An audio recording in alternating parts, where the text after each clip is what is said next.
Welcome to Fun Facts Online. Today, we are stepping away from the familiar yellow light of our own sun to explore a dramatic shift in the grand theater of the cosmos.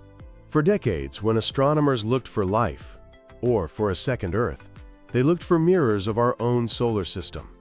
They hunted for yellow G-type dwarf stars that offer warm, steady light. But in the last few years, the spotlight of astronomy has swung violently toward a completely different class of stellar actors. We are talking about the dim, cool, and incredibly numerous M-dwarfs, also known as red dwarfs. And orbiting these ruby-colored suns, we have found something that our solar system doesn't even possess. We have found super-Earths. These are worlds larger than our own, but smaller than Neptune, and they possess exotic compositions and weather patterns that are currently rewriting the book on planetary science.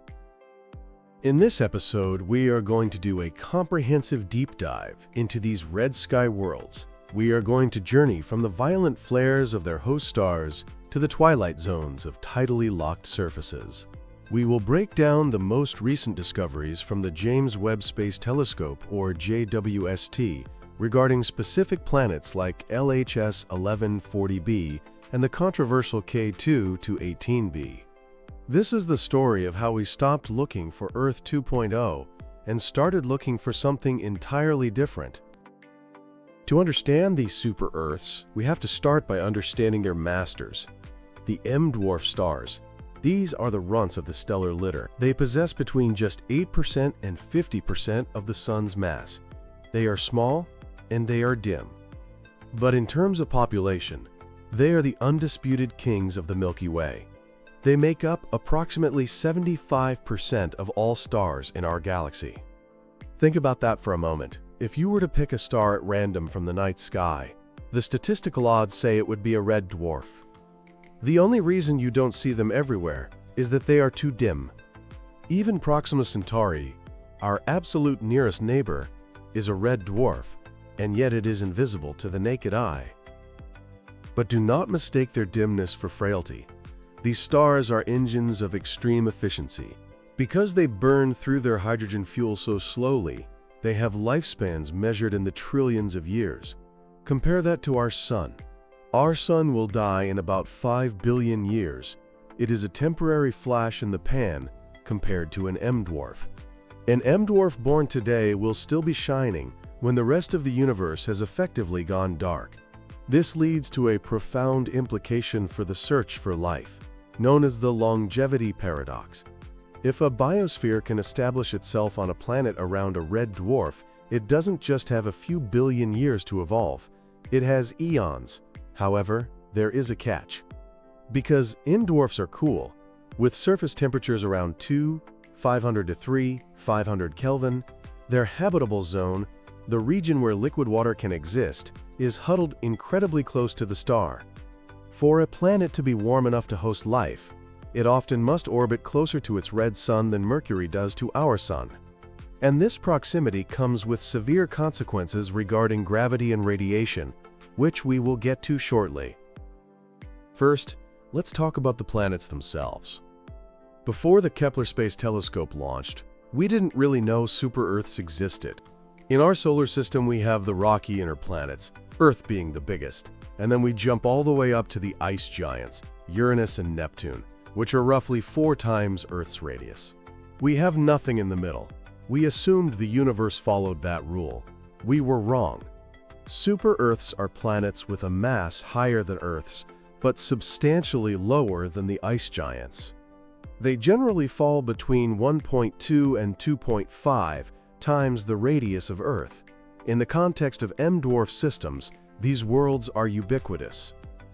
Current statistics suggest that virtually every red dwarf hosts at least one planet, and a significant percentage of them host these rocky super-Earths.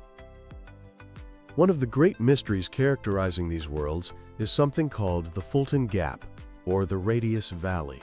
When astronomers plot the sizes of all the small exoplanets we have found, they see 2 distinct peaks in the data. First, there are the rocky super-Earths, which are planets up to about 1.5 Earth radii. These are likely stripped cores, balls of rock and iron with thin or no atmospheres. Second, there are the sub-Neptunes or mini-Neptunes. These are roughly 2 to 3 Earth radii.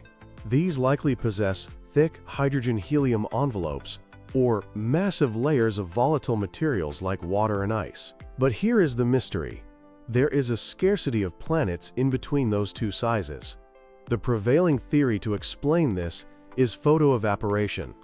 The idea is that many of these planets started as mini-Neptunes, but because they orbit so close to their M-dwarf hosts, the intense X-ray and ultraviolet radiation stripped away their fluffy hydrogen atmospheres, leaving behind the naked rocky core. That core is the super-Earth. Based on density measurements and recent atmospheric data from the James Webb Space Telescope as of late 2025, we can now categorize these super-Earths into 3 distinct flavors or archetypes. The first flavor is the dry rocky giant. These are simply scaled-up Earths. They have iron cores and silicate mantles.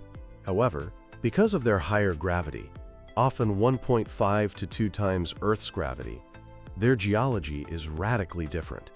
They might have tectonic activity that is far more vigorous than Earth's, or, conversely, their high gravity might lock the crust entirely, preventing tectonic movement. This leads to what is called stagnant lid geology, where the crust sits still and volcanoes just burst through it. The classic examples here are TRAPPIST-1b and TRAPPIST-1c. Recent JWST observations have shown these worlds to be likely bare rocks, having lost their primordial atmospheres to their star's fury. The second flavor is the water world, or sometimes the snowball. These are planets that likely formed beyond the snow line, where ice is solid, and then migrated inward toward the star. These aren't just wet, like Earth. Earth is actually very dry, being only 0.02% water by mass. These super-Earths are composed of water, potentially 10 to 50% water by mass. The key candidate here is LHS 1140b. Groundbreaking analysis in 2024 and 2025 has positioned this planet as a leading candidate for a true water world. Unlike the gaseous mini-Neptunes, it appears to have a high molecular weight atmosphere, possibly nitrogen like Earth, or a surface completely covered in ice with a potential liquid ocean. The third flavor is the Hycean world. This stands for hydrogen plus ocean. This is a controversial and exciting theoretical class. These planets would have a rocky core, a massive liquid water ocean, and a thick hydrogen-rich atmosphere.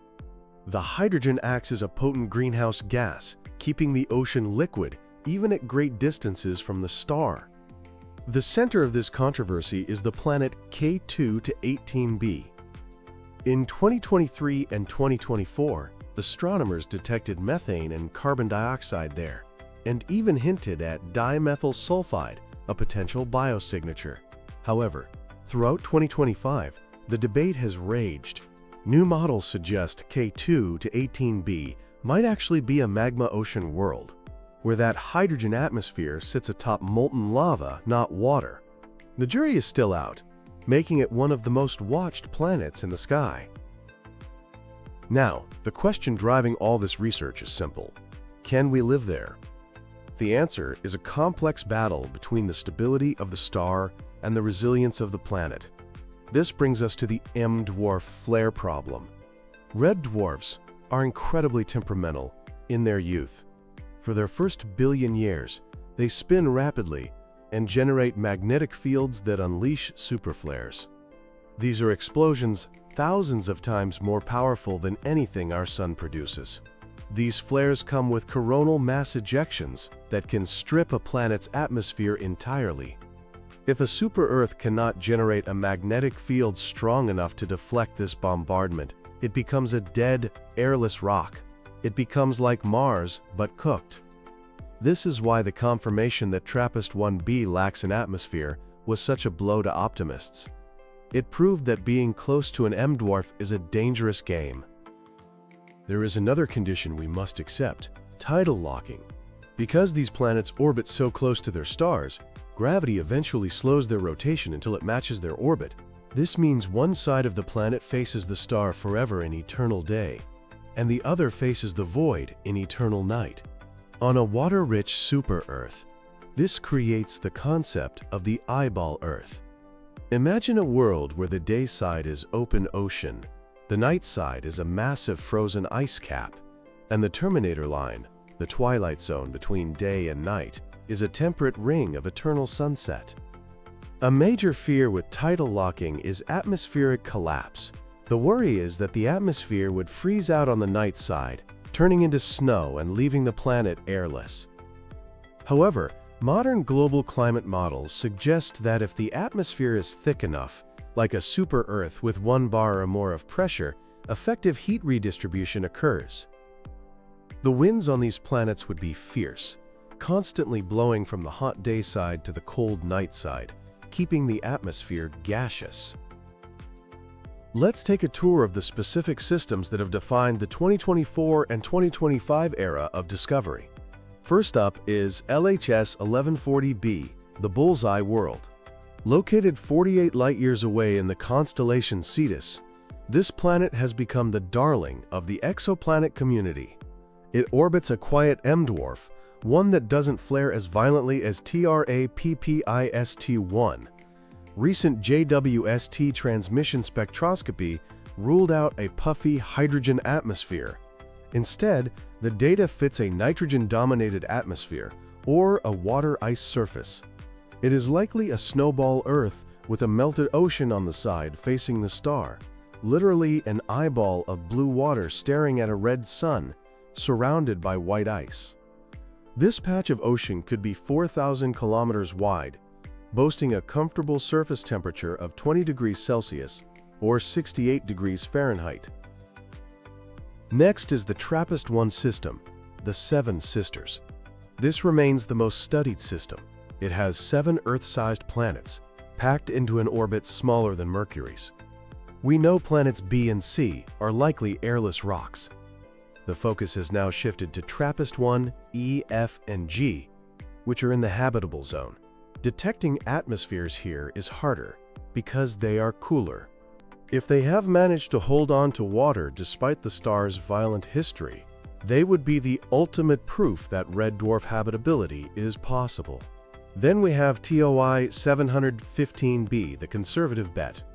Discovered in early 2024, this super-Earth is about 1.55 Earth radii and sits comfortably in the conservative habitable zone.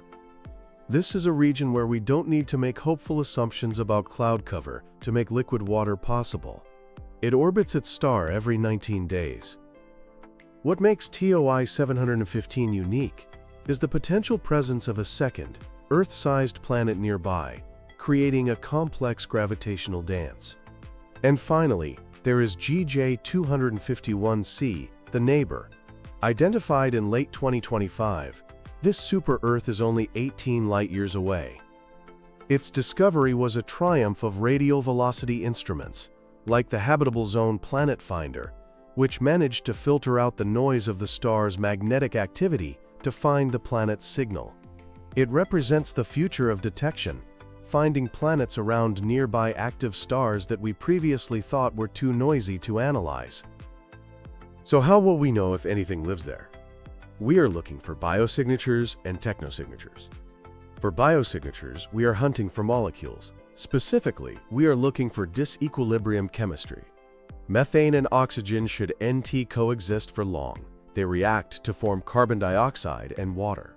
If we see both replenished constantly, something, likely life, is doing it. The smoking gun here is DMS, or dimethyl sulfide. On Earth, DMS is only produced by life, specifically marine phytoplankton. While the detection of DMS on K218b is debated, finding confirmed DMS on a calmer world like LHS 1140b would be civilization-altering news. Then there are technosignatures. Some astronomers argue that super-Earths around M-dwarfs are the best places to look for advanced civilizations. The stability of the stars allows for billions of years of technological development. We are beginning to scan these systems not just for oxygen, but for pollutants like CFCs, or for artificial light on the night side, or even for dense satellite swarms. As we move through the late 2020s, our cosmic perspective is being rewritten. We grew up thinking of Earth as the standard, a pale blue dot around a yellow star. But the data tells a different story. The standard habitable planet in our galaxy is likely a super-Earth, tidally locked to a red dwarf, where the sun never sets and the wind never stops. These worlds are alien, often violent, and physically imposing. Yet, they are the most abundant real estate in the Milky Way. From the potentially frozen shores of LHS 1140b to the magma or water mystery of K2 to 18b, we are no longer just counting planets, we are mapping environments. We are finding that the universe is far more diverse, and perhaps far more habitable in its own strange way, than we ever dared to dream. The era of speculation is ending. The era of characterization, of reading the air of alien worlds, has begun. Thanks for listening to G Fun Facts Online.